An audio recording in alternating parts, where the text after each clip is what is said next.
Wait a second. This isn't your grandma's cancer show.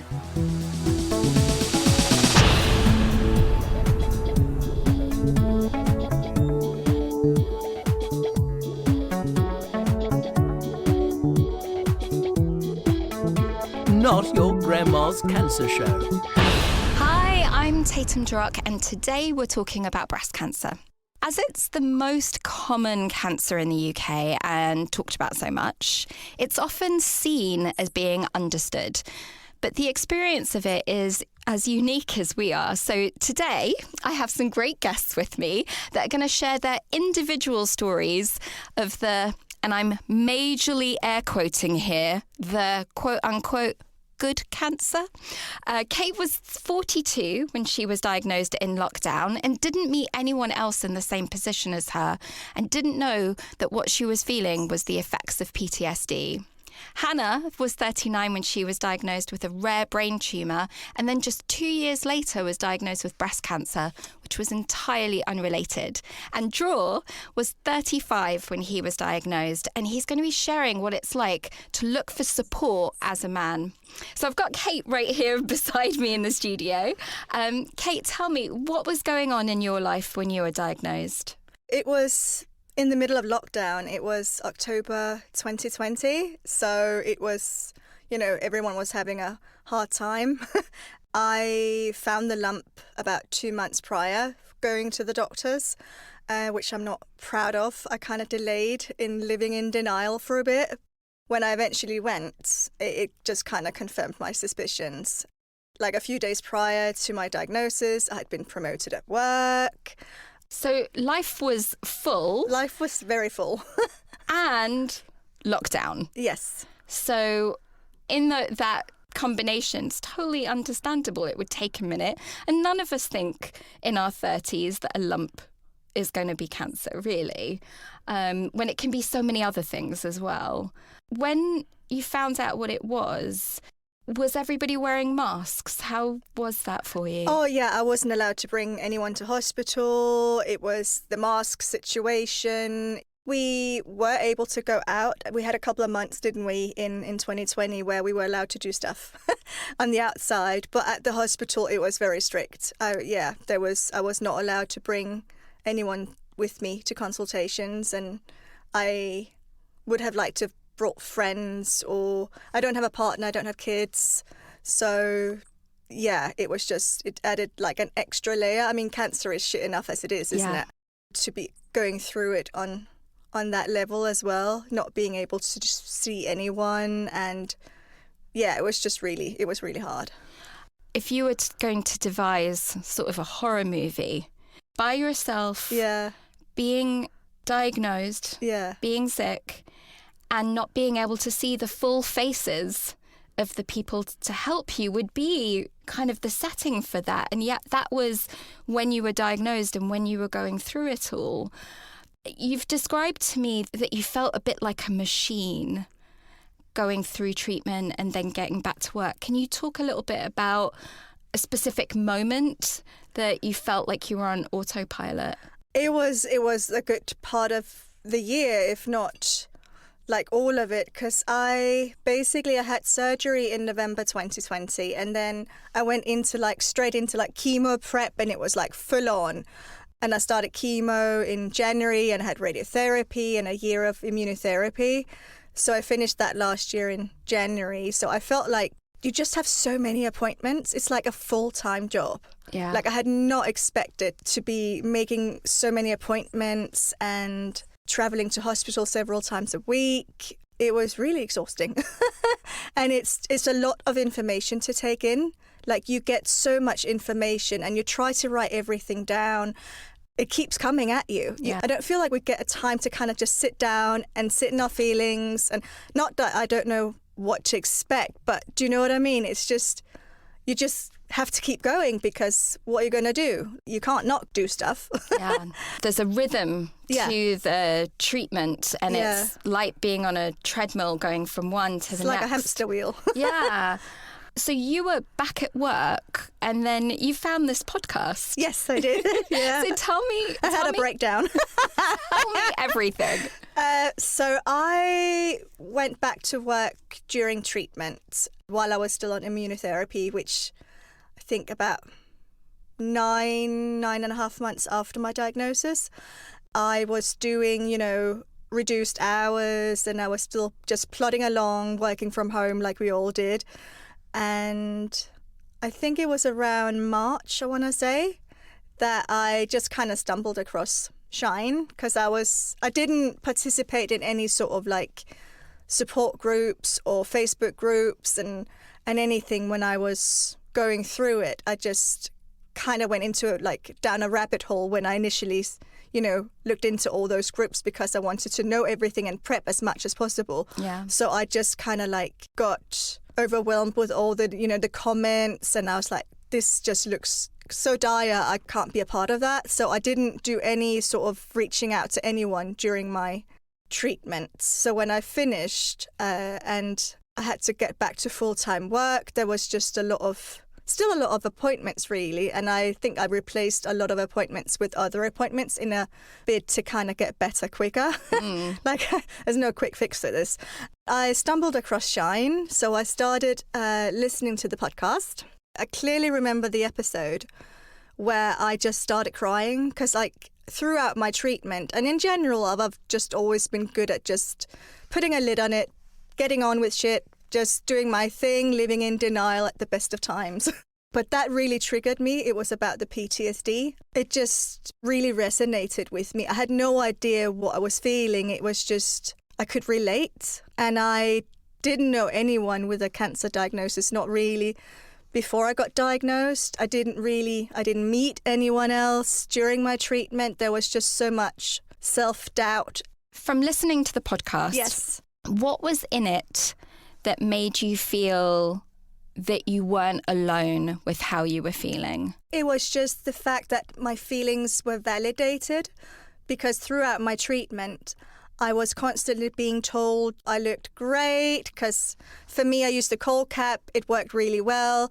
I didn't lose a lot of hair, and what I lost was like you couldn't see anything on Zoom. And I was already heavy at the time. I lost weight, but I didn't look skinny or anything. So I just kept hearing throughout treatment, oh, you look great, even from my doctors. So I started feeling, well, maybe I should be feeling great. Like I started invalidating my own feelings. So when I heard that episode, I was like, oh my God, actually, all these things that I've been feeling has been for a reason. It's not just me making it up in my head. I'm not a hypochondriac.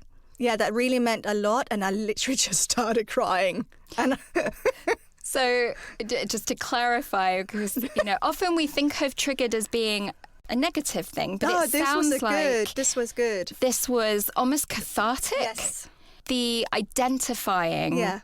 And I so relate to the hypochondria thing. That's why you got a very deep yes from me there. Like, you're not a hypochondriac. But it's so easy to sort of feel that way, especially when a lot of people have maybe a friend of theirs or someone else that's gone through it that kind of thinks of it as a bit of a breeze. Yeah. Like, they know it's tough, but also, like, you know, you're going to be fine in 6 months. Like, you'll be fine. Yeah. You'll get to the end of the treatment. It's all good, right? That's that expectation that once you've been through chemo, you're like, you've done it. You're going to be back to normal. You're through the worst. And I was still looking at radiotherapy and immunotherapy and 10 years of hormone therapy. None of them are like particularly fun. So.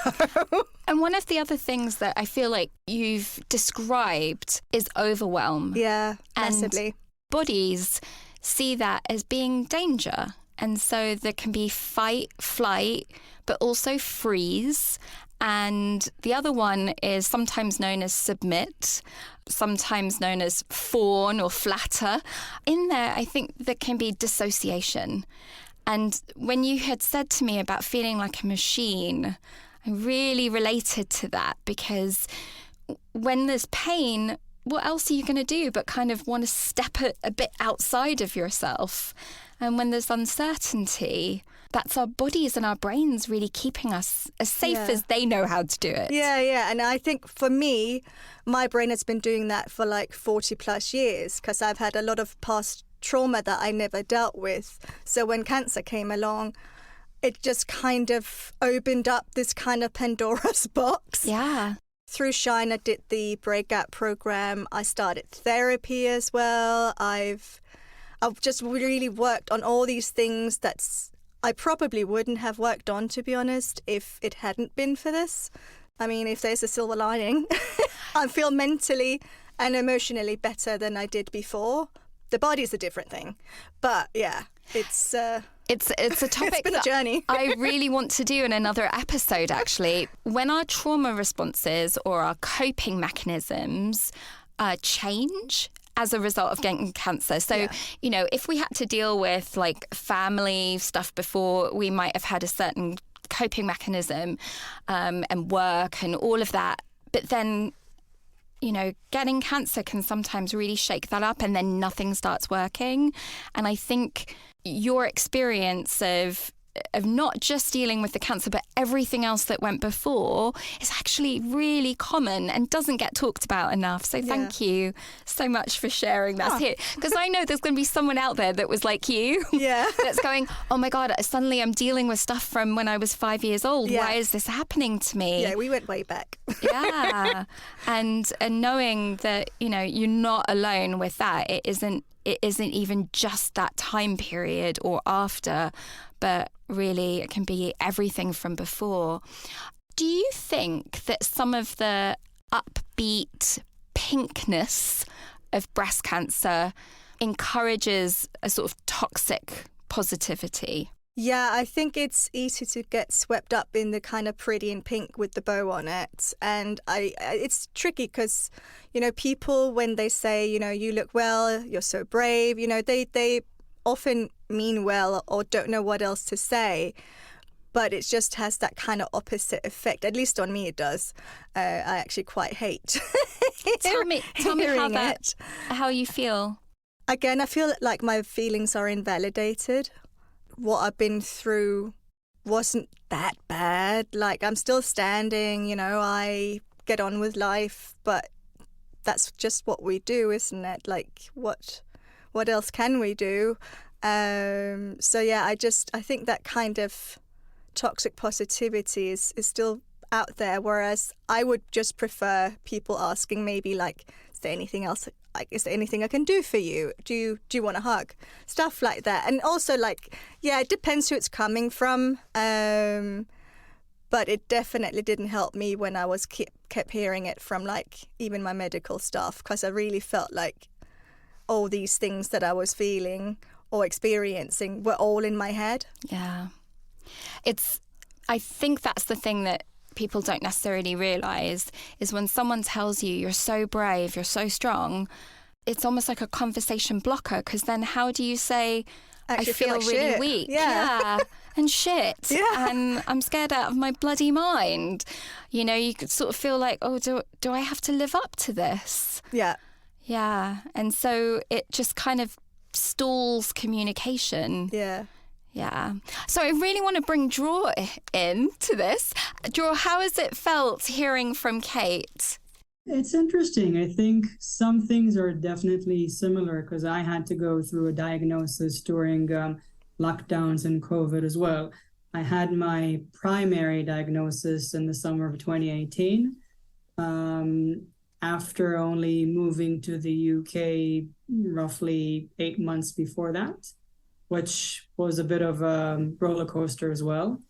But then I thought everything was behind me, and in between looking for a new job, lockdown happening, I was also diagnosed with secondary breast cancer in the summer of 2020, or the beginning of the summer of 2020.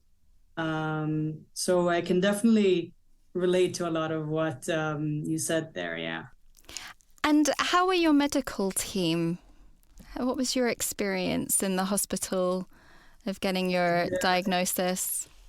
They're really, really, really great. I mean, I can only say good things about them. And my oncologist is just such a great person. It's a little embarrassing if he ever hears this podcast, but I don't mind saying that because he really deserves all the praise I can give, because he's just such a empathetic, patient, kind person. And I think that makes such a great difference in terms of how you need to communicate with your team, with your doctors.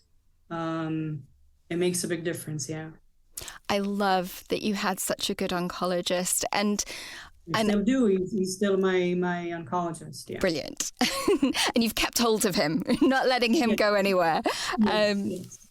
How was it getting support outside of the hospital? It was tricky because first of all, lockdowns. You don't see anyone. On top of that, I'm not from the UK. Most of my support network is not in the UK physically. I couldn't see my parents for 2 years after my diagnosis because we were under separate lockdowns. So I couldn't fly when they could fly. They couldn't fly when I could fly. I couldn't see them. Most of my friends don't live in the UK. So it was my husband and I alone at home. I joked that the only person that I saw more than my husband was my oncologist, but it was true during that time, yeah. But video calls on a regular basis made a big difference. And how was it being diagnosed with a cancer that's so closely associated with women and the female experience and a whole lot of pink? I personally didn't mind it. I can certainly understand if some people find it a little alienating for them, as in if male patients find it alienating. But personally, I didn't mind it. The only thing that I found,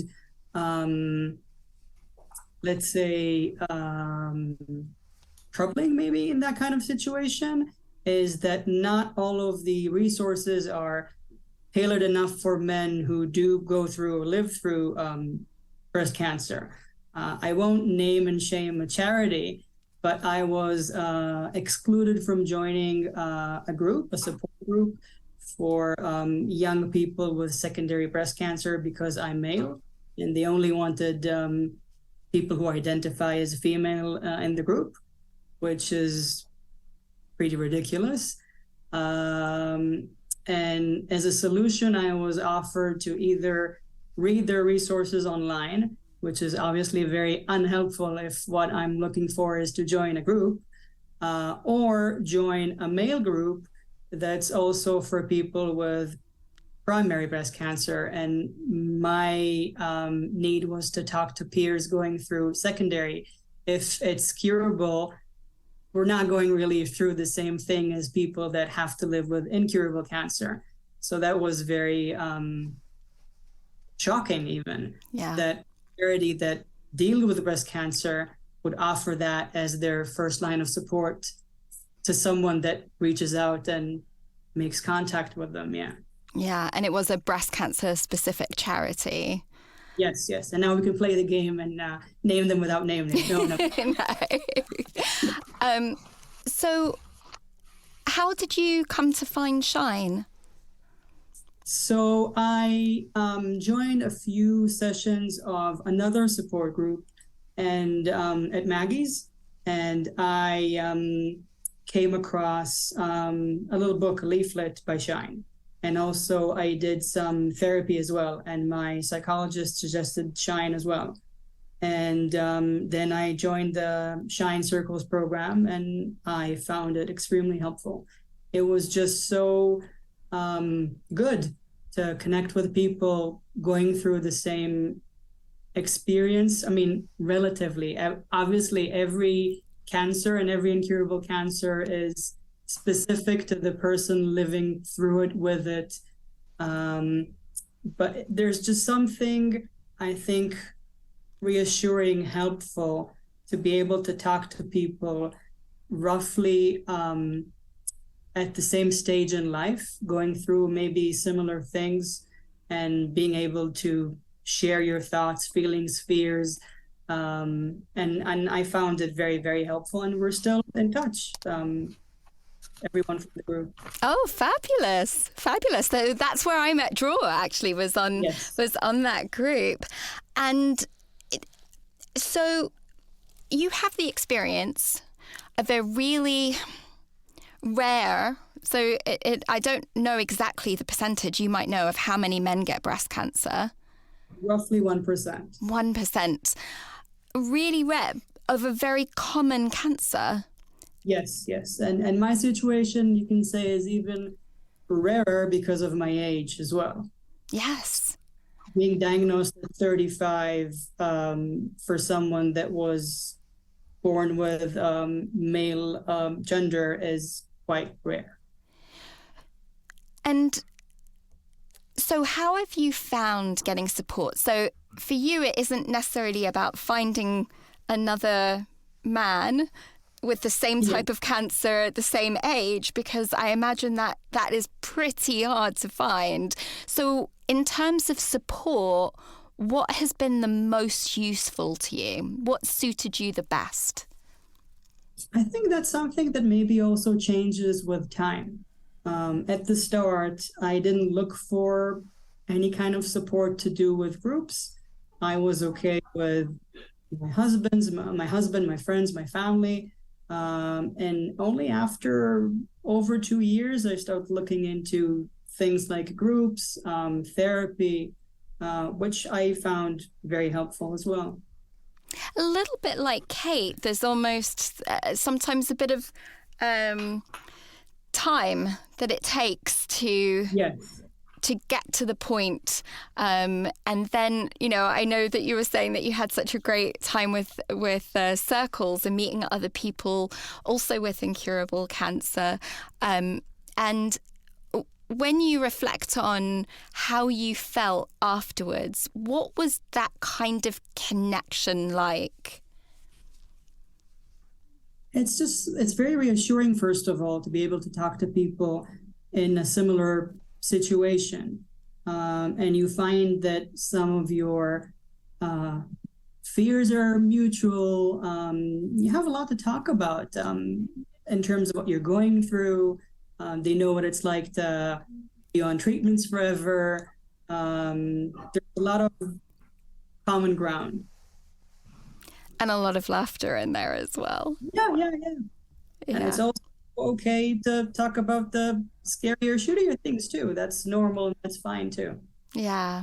But it's not just that, because maybe that's one of the things that I think is important to emphasize. Because if someone wants to join the group and maybe is a little hesitant, then it's not just the scary, shitty things. There's also the laughter, yeah. I can see Hannah nodding here, so I'd love to bring you into the conversation, Hannah. What was it in what Draw was saying that had you relating? It was what he was saying about the shine circles and the laughter. I was sort of thinking about my experience in my shine circle, and one example I could think of was we were talking about kind of stupid things that people say when they know you've got cancer, and we kind of drew up a sort of kind of bullshit bingo with things like, and as Kate said, but you look so well, or you're too young, or and this is a real problem for me when people say, well, any of us could get hit by a bus tomorrow, and it's like, well, but I know my bus is coming, And but there's a lot of laughter as well. So it was a great place to hang out and talk to people who just got it.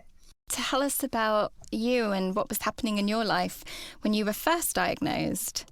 I was first diagnosed with a brain tumour in 2020. We'd just gone into lockdown. And I got a phone call at work, actually. I'm a GP, and I was just doing afternoon surgery, and I had a phone call from a consultant. I thought he was talking about a patient, to be honest, to start with. And then I realized he was talking about me. And he said, oh, you had that scan. Well, actually, the news isn't good. And that was a huge shock, and I kind of responded in shock as well to start with, because I kind of listened to what he said, and then I was like, okay, yeah, thanks for your time. I better go crack on with my surgery now. And I was just like, what am I doing here? But then, yeah, so I had that at the beginning of lockdown. Finally, after many cancellations, had an awake craniotomy to have a resection of that in May 2021. And then went back to work in the July. And then in the October, I noticed some sort of tethering where the skin kind of looks like it's being pulled from behind in my breast. And I was aware, being a GP myself, that, it can be a sign of breast cancer. Although I was kind of like, well, what are the chances of having two cancers within 18 months of each other? It's not going to be cancer. But I contacted my GP, and then 2 days before I turned 40, I nipped out of my home clinic to get my results, and was told I had a second cancer in my breast. So once again I had to sit my 3 children down and tell them, mummy's not well again. And my husband, fortunately, is incredibly supportive. And we had to kind of dig deep and face it all again.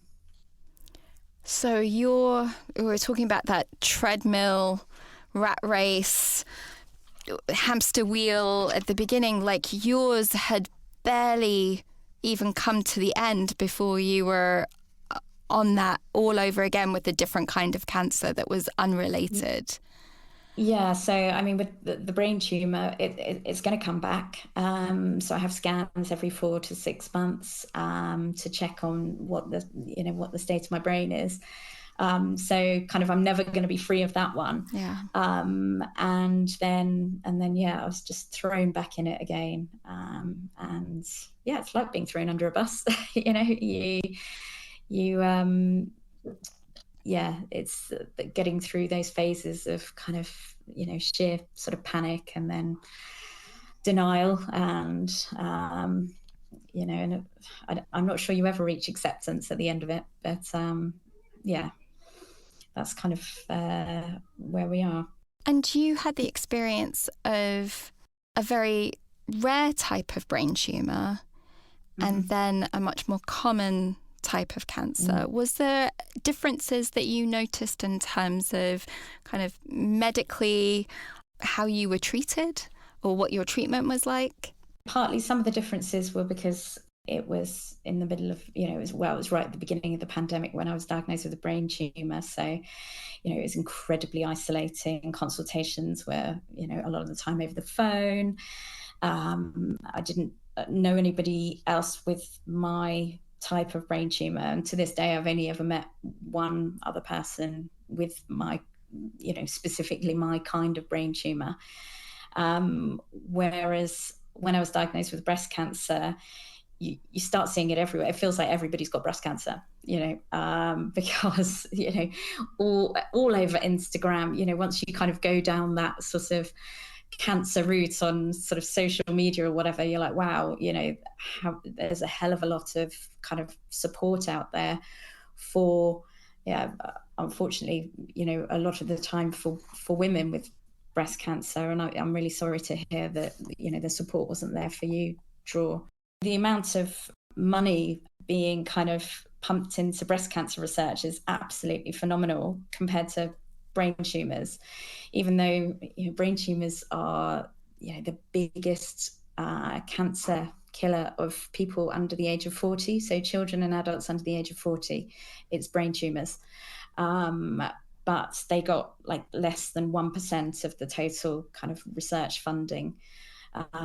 So there's a huge disparity, and trials that I was on the waiting list for were disbanded because they didn't have enough people, and so on. So there's a real inequality there. Yeah.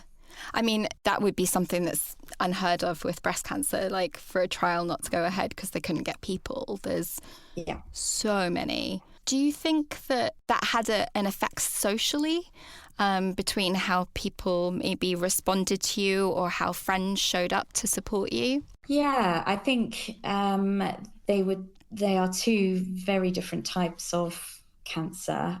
Actually, I would say that that friends have responded probably in similar ways, actually, to me having both of them.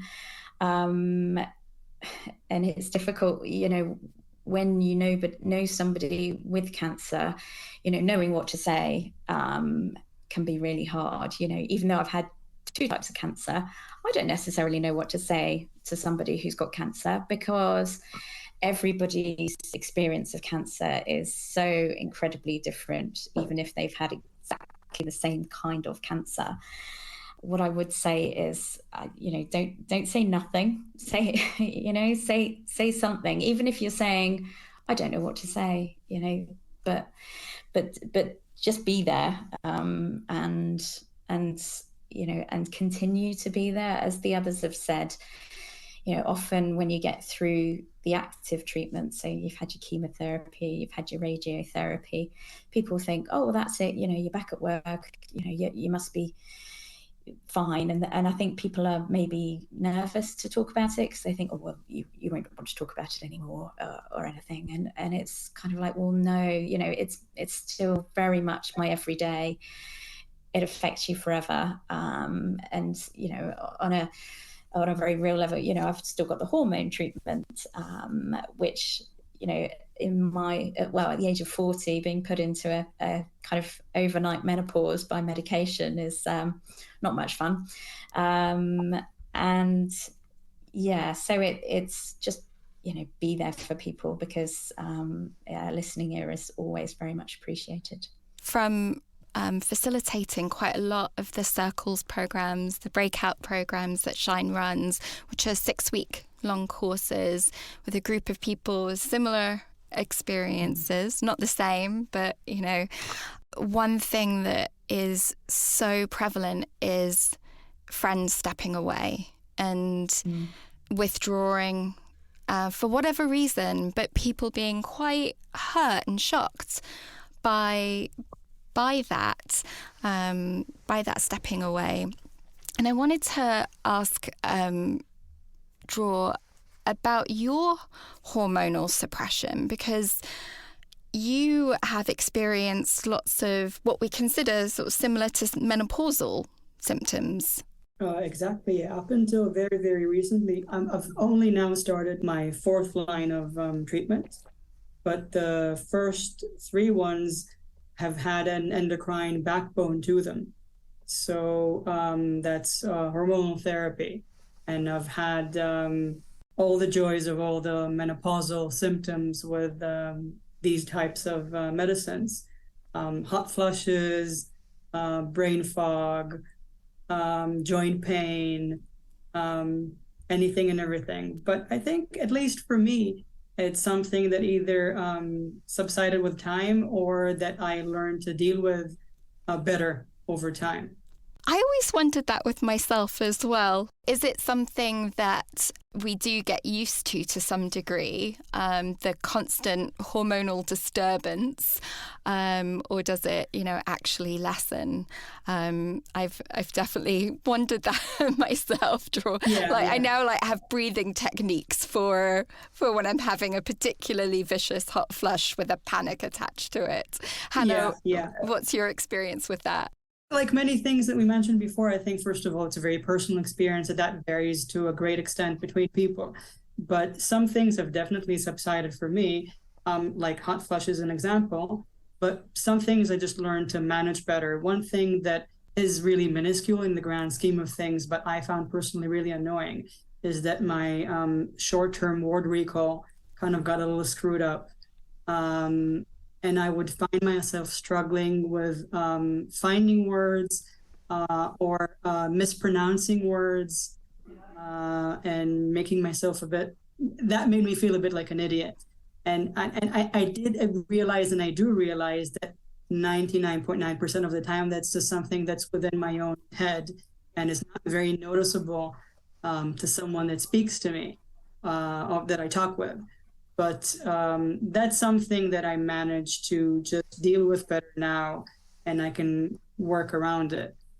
For me, I had a similar thing with word recall, and I have a similar thing with names.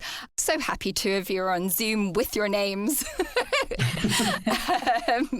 Because even people I've known for 20 years, I can look at and go, what is it? And it's that word recall, and no one tells you that's necessarily to do with hormones and naming words, and kind of linking these two things about kind of the longevity of the effects of hormones. Friends sometimes withdrawing when they think, okay, you're done with chemo, is that there can be this really long period of time when you're not in necessarily hair loss, or you could be on long-term treatment or on hormonal treatment, but you still really need that support. And I'd love to bring you into the conversation here, Kate. You said you have 10 more years of hormonal treatment. So I've been on tamoxifen for 2 years. So ideally, according to my oncologist, I have another 8 years to go. And as you talked about, it does kind of affect your cognitive. I'm still struggling, and I just don't know if it's from the chemo, or is it the pills, or is it just my age in general, because now I'm 45 and, closer to natural menopause. But it's just, I have no idea what my side effects or my hip pain or whatever it is it because of the treatment, or is it would I've gotten that anyway sort of thing. But the word recall is bad. And reading emails at work, I really struggle with the cognitive aspect of it, to be honest. Yeah. And Hannah, do you relate to that? Oh, completely. Yeah. And it's really difficult when you're sat in a room with a patient and you can't think of a certain word for something, and it might be something really straightforward, and you're and you're trying to find ways around it to make it less obvious that you've totally forgotten what you're trying to get to. And it's so nice to be in a space where you can laugh with other people that are yes, that get that. Because, when I've tried to tell people that didn't have cancer, they're like, well, I sometimes forget things. And you're like, did you forget your own name? Well, no. Yeah, it's not the same. Or did you forget the word arm? Or those. My husband always laughs about it and says, "Oh, he says to our boys, he's like, oh, Mummy's had part of her brain removed. She doesn't know, And what do the boys say? Oh, they tease me about it, and no, they've coped with it admirably. But I guess we haven't had any other choice. But they've been absolutely fantastic. I think children are incredibly resilient. And my littlest was only he was sort of 2 going on 3 when I was diagnosed with a brain tumor, and for a period of time when I was waiting for my surgery, I lost my speech, and I just remember him saying to me, "Mummy, your sound button stopped working."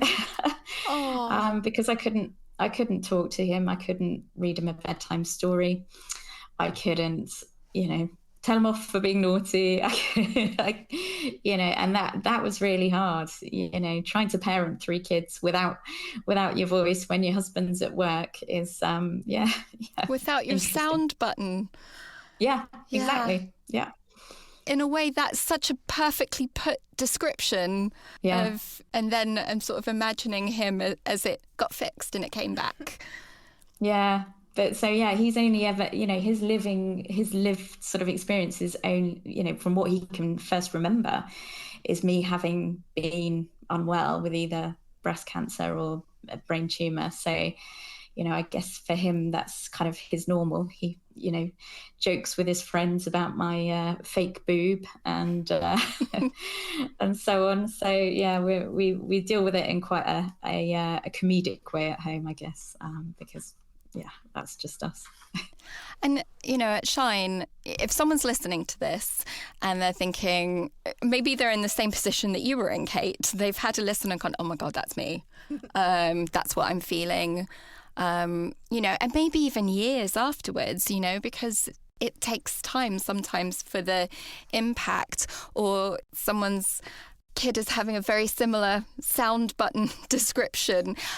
One of the really good ways to get involved with Shine is we've got a conference coming up on the 14th of October. And one of the reasons it's so good is because you can dip in and out of sessions. So there's an in-person, in real life, we'll be able to touch people with consent